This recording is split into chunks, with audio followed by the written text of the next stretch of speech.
coming in right now is that the Nepalese president has accepted the resignation of KP Sharma Oli.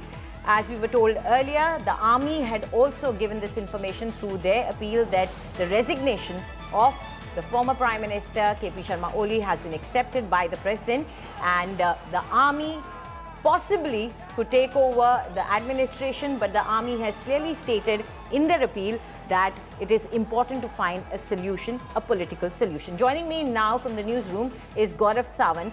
Gaurav, the visuals that are coming in from Nepal, it is not just the government that is being targeted by the protesters. It is the political class. We have seen visuals of ministers, current ministers, getting beaten up on the streets. There is a visual of former Prime Minister, a 4 or 5 time Prime Minister, Deuba, and his wife getting beaten up, and they are in a bloody situation right now. Do tell us, how did the situation reach to this point? The situation is very alarming in Nepal even as we speak, considering they've set the temple of democracy there, the parliament building, on fire. Homes of several ministers, home of the prime minister of the country has been set on fire. KP Sharma Oli has resigned, and now his resignation has been accepted. So it's now being appealed to the people that their aim to change the entire corrupt system, as the youngsters or the Gen Z are calling it.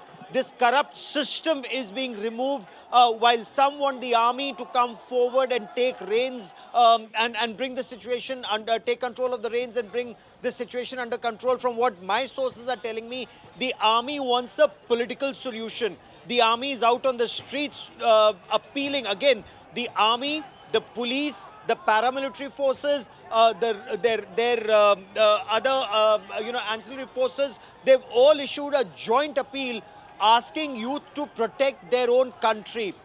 It's a war against corruption.